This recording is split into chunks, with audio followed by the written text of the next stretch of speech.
नाज़रीन आदाब, आप देख रहे हैं उर्दू खबरनामा और आपके साथ मैं हूं आपका मेजबान इनामुल हक। आइए पहले नजर डालते हैं खास खबरों पर। आबनाए हुर्मज में एक और जहाज निशाना। ईरान अमेरिका कशीदगी जंगबंदी मुआहदे के बाद खतरनाक तरीन मरहले में दाखिल। ईरान का अमेरिकी मफादात से मुंसलिक अहदाफ पर हमलों का दावा। बहरीन में ड्रोन हमले की इतलात। मशरिक़ वस्ता में कशीदगी नई खतरनाक सतह पर पहुंच गई। सिक्योरिटी मुआहदे के सिर्फ एक रोज बाद जनूबी लेबनान में इस्राएली ड्रोन हमला। खित्ते में कशीदगी दोबारा बढ़ने के खदशात। गुलमर्ग के करीब पुराने नाकारा गोले से छेड़छाड़ जानलेवा साबित। धमाके में बारामूला का नौजवान जाँ बहक। तहकीकात शुरू। मरकजी हुकूमत ने रियासती दर्जे की बहाली का वादा किया है, उसे पूरा किया जाना चाहिए। डॉक्टर करण सिंह का बयान। जम्मू कश्मीर में बैनुल मज़ाहिब हम आहंगी और मकालमे पर भी जोर। लेफ्टिनेंट गवर्नर जम्मू कश्मीर मनोज सिन्हा की सिविल सोसाइटी, मजहबी और तिजारती रहनुमाओं से अहम मुलाकात। अमरनाथ यात्रा 2026 के पेश नजर यात्रा को इत्तेहाद, खिदमत और हम आहंगी की अलामत बनाने की अपील। और जम्मू लेबर महकमा में रिश्वत सतानी का बड़ा मामला बेनकाब। एंटी करप्शन ब्यूरो ने सीनियर असिस्टेंट को रंगे हाथों गिरफ्तार कर लिया। आला अफसर समेत 2 के खिलाफ मुकदमा दर्ज।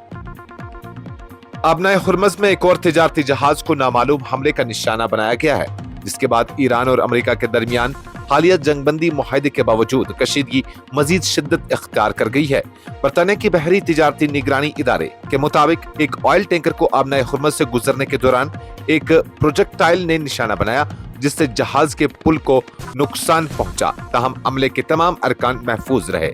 रिपोर्ट्स के मुताबिक ये वाकया ऐसे वक्त पेश आया जब चंद रोज कबल भी एक सिंगापुर के परचम बरदार तिजारती जहाज पर ड्रोन हमला हुआ था, जिसके जवाब में अमेरिका ने ईरान के मिसाइल, ड्रोन और साहिली दिफाई तंसीबात पर फजाई हमले किए थे। ईरान का कहना है कि इसके इक़दामात अमेरिकी कार्रवाइयों का रद्द अमल है, जबकि वाशिंगटन ने तेहरान पर जंगबंदी मुआहदे की खिलाफ वर्जी का इल्जाम आयद किया है। आबनाए हुर्मज, जहां से दुनिया की तेल की बड़ी मिकदार गुजरती है, एक बार फिर आलमी तशवीश का मरकज बन गई है। बहरी सिक्योरिटी इदारों ने खित्ते में खतरात की सतह बढ़ा दी है और मुतअद्दिद जहाजों ने अपनी नक़्ल हरकत महदूद कर दी है। तज्ज़ियाकारों का कहना है कि अगर सूरत हाल मजीद बिगड़ती है तो आलमी तेल की तरसील, शिपिंग इंडस्ट्री और बैनुल-अक़वामी तिजारती शदीद मुतासिर हो सकते हैं। अमरीकी नायब सदर JD वेंस ने ईरान को मजीद अस्करी कार्रवाइयों से बाज रहने की तंबिया की है, जबकि ईरान ने आबनाए हुर्मज में अपनी पोजीशन को बरकरार रखने का इआदा किया है, जिससे मशरिक़ वस्ता में एक और नए खतरनाक बहरान के खदशात बढ़ गए हैं।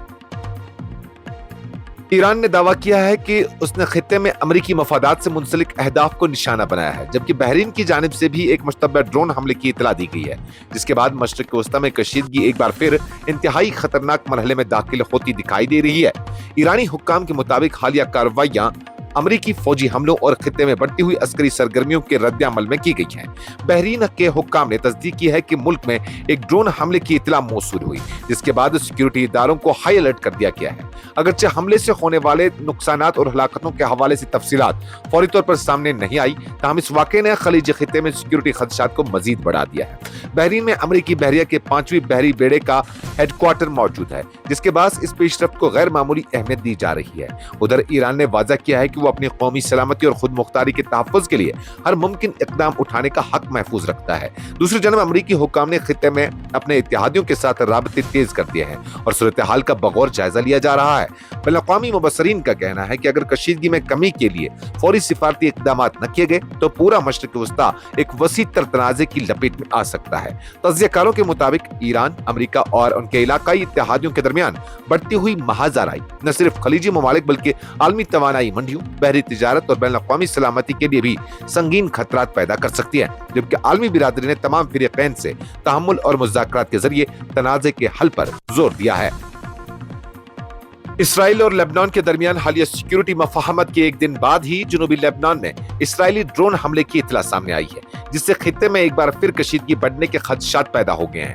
ذرائع کے مطابق اسرائیلی ڈرون نے جنوبی لیبنان کے ایک علاقے کو نشانہ بنایا، جس کے نتیجے میں جانی و مالی نقصان کی اطلاعات موصول ہوئی ہے، تاہم فوری طور پر ہلاکتوں اور زخمیوں کی حتمی تعداد کی تصدیق نہیں ہو سکی۔ لیبنانی حکام اور مقامی ذرائع کا کہنا ہے کہ حملے نے حالیہ سیکیورٹی معاہدے کی افادیت اور خطے میں پائیدار امن کے امکانات پر سوالات کھڑے کر دیے ہیں۔ دوسری جانب اسرائیلی حکام کی جانب سے فوری طور پر حملے کی تفصیلات یا اس کے مقاصد کے حوالے سے کوئی باضابطہ بیان جاری نہیں کیا گیا، تاہم ماضی میں اسرائیل ایسے حملوں کو اپنی قومی سلامتی اور سرحدی خطرات کے تناظر میں جائز قرار دیتا رہا ہے۔ تجزیہ کاروں کے مطابق جنوبی لیبنان میں یہ تازہ حملہ ایسے وقت میں سامنے آیا ہے جب مشرق وسطی پہلے ہی ایران، امریکہ اور ان کے اتحادیوں کے درمیان بڑھتی ہوئی کشیدگی کے باعث غیر یقینی صورتحال سے دوچار ہے۔ ماہرین کا کہنا ہے کہ اگر فریقین نے تحمل کا مظاہرہ نہ کیا تو یہ واقعہ سرحدی جھڑپوں کے ایک نئے سلسلے کو جنم دے سکتا ہے، جس کے اثرات پورے خطے پر مرتب ہو سکتے ہیں۔ شمالی کشمیر کے سیاحتی مقام گلمرگ کے نزدیک سملی والی ڈوک علاقے میں ایک پرانے ناکارہ اور غیر پھٹے ہوئے گولے کے اچانک دھماکے میں ایک شخص کی موت واقع ہو گئی۔ حکام کے مطابق یہ افسوسناک واقعہ ہفتہ کی دوپہر آشا پوسٹ کے قریب پیش آیا، جہاں مبینہ طور پر متوفی پرانے دھماکہ خیز مواد کو ہاتھ لگا رہا تھا کہ اچانک زوردار دھماکہ ہو گیا۔ پولیس کے ایک سینئر افسر نے بتایا کہ ابتدائی اطلاعات کے مطابق دھماکہ ایک پرانے غیر فعال اور غیر پھٹے ہوئے گولے کے پھٹنے سے ہوا، تاہم دھماکہ خیز مواد کی نوعیت اور واقعے کے اصل حالات کی باضابطہ تصدیق ابھی باقی ہے۔ دھماکے کے نتیجے میں نوجوان شدید زخمی ہوا اور موقع پر ہی دم توڑ گیا۔ متوفی کی شناخت زبیر احمد بجاٹ ولد محمد رفیق بجاٹ ساکنہ غلی بل چندوسا ضلع بارہمولہ کے طور پر کی گئی ہے۔ واقعے کی اطلاع ملتے ہی پولیس اور دیگر متعلقہ سیکیورٹی ایجنسیاں موقع پر پہنچ گئی اور علاقے کو گھیرے میں لے کر تحقیقات کا آغاز کر دیا گیا۔ حکام کا کہنا ہے کہ یہ جاننے کی کوشش کی جا رہی ہے کہ مذکورہ دھماکہ خیز مواد وہاں کیسے موجود تھا اور کن حالات میں افسوسناک واقعہ پیش آیا۔ واقعے کے بعد مقامی آبادی میں خوف و ہراس کی لہر دوڑ گئی ہے، جبکہ انتظامیہ نے شہریوں سے اپیل کی ہے کہ وہ کسی بھی مشتبہ پرانے یا غیر شناخت شدہ دھماکہ خیز مواد کو ہاتھ لگانے سے گریز کریں اور فوری طور پر متعلقہ حکام کو مطلع کریں۔ یاد رہے کہ جموں کشمیر کے بعض سرحدی اور پہاڑی علاقوں میں ماضی کے تنازعات کے دوران استعمال ہونے والا غیر پھٹا ہوا اسلحہ اور گولہ بارود وقتاً فوقتاً برآمد ہوتا رہا ہے، جو عام شہریوں کے لیے اب بھی ایک سنگین خطرہ تصور کیا جاتا ہے۔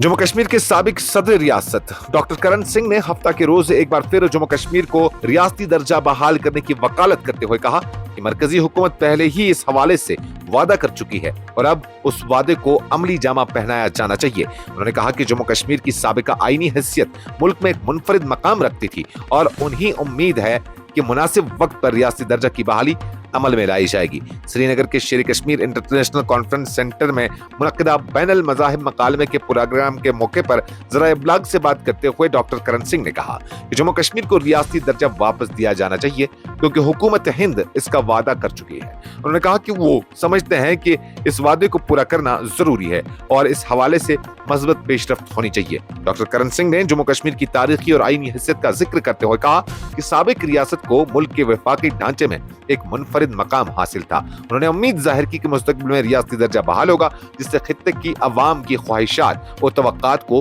تقویت ملے گی۔ جموں کشمیر کے لیفٹیننٹ گورنر منوج سنہا نے ہفتہ کے روز سول سوسائٹی کے نمائندوں، مذہبی رہنماؤں، تاجروں اور سماجی شخصیات کے ساتھ ایک اہم اجلاس منعقد کیا، جس میں آئندہ امرناتھ یاترا 2026 کے کامیاب اور پرامن انعقاد کے لیے مختلف پہلوؤں پر تبادلہ خیال کیا گیا۔ اس موقع پر لیفٹیننٹ گورنر نے معاشرے کے تمام طبقات سے اپیل کی ہے کہ وہ اس مقدس یاترا کو کامیاب، محفوظ اور یادگار بنانے کے لیے بھرپور تعاون فراہم کریں۔ لیفٹیننٹ گورنر منوج سنہا نے اپنے خطاب میں کہا کہ امرناتھ یاترا صرف ایک مذہبی سفر نہیں بلکہ خدمت، ایثار، بھائی چارے اور انسانیت نوازی کی عظیم روایت کی عکاس ہے۔ انہوں نے کہا کہ جموں کشمیر کے عوام نے ہمیشہ اس مقدس یاترا کے دوران زائرین کے استقبال اور خدمت کی ایک مثال روایت قائم کی ہے، جسے مزید مضبوط بنانے کی ضرورت ہے۔ انہوں نے زور دے کر کہا کہ تمام طبقات کو متحد ہو کر اس سال کی یاترا کو عقیدت، اتحاد اور انسانی خدمت کی ایک روشن مثال بنایا جانا چاہیے۔ Jammu Kashmir anti corruption bureau ने हफ्ता के रोज लेबर महकमा में मुबैना रिश्वत सतानी के एक बड़े मामले का पर्दाफाश करते हुए एक सीनियर असिस्टेंट को रंगे हाथों रिश्वत वसूल करते हुए गिरफ्तार कर लिया, जबकि महकमा के एक आला अफसर समेत 2 सरकारी मुलाजमीन के खिलाफ बदउनवानी की दफात के तहत मुकदमा दर्ज करके तहकीकात का आगाज कर दिया गया है। एंटी करप्शन ब्यूरो की जानिब से जारी बयान के मुताबिक ये कार्रवाई एक शिकायत मौसूल होने के बाद अमल में लाई गई, जिसमें इल्जाम आयद किया गया था कि लेबर महकमा में inspector of factories and boilers के तौर पर तैनात असिस्टेंट एग्जीक्यूटिव इंजीनियर रविंदर गुरवंदू ने एक बॉयलर इंस्पेक्शन केस की मंजूरी और कार्रवाई मुकम्मल करने के एवज शिकायत कुनंदा से 60,000 रुपए रिश्वत का मुतालबा किया था। बादअज़ा मुबैना तौर पर बातचीत के बाद रिश्वत की रकम 40,000 रुपए तय पाई, जो उनके दफ्तर के सीनियर असिस्टेंट गुरदास के जरिए वसूल की जानी थी। बयान के मुताबिक शिकायत कुनंदा ने रिश्वत अदा करने से इनकार करते हुए एंटी करप्शन ब्यूरो से रुजू किया, जिसके बाद इदारे ने खुफिया तस्दीक का अमल अंजाम दिया। इब्तदाई जांच में रिश्वत तलब किए जाने और इल्जाम दुरुस्त पाए जाने पर एसीबी जम्मू थाने में एफआईआर नंबर 4/2026 इंसदाद बदनवानी एक्ट 1988 की दफा 7 और भारतीय न्याय संहिता की दफा 61(2) के तहत मुकदमा दर्ज किया गया। तहकीकात के दौरान एंटी करप्शन ब्यूरो ने एक खुसूसी ट्रैप टीम तश्कील दी, जिसने मनसूबाबंदी के तहत कार्रवाई करते हुए मज़कूरा शख्स को रंगे हाथों गिरफ्तार कर लिया। इस खबरनामे में फिलहाल के लिए इतना ही। मजीद खबरों और अपडेट्स के लिए आप बने रहिए न्यूज़ इंसाइडर 24/7 के साथ।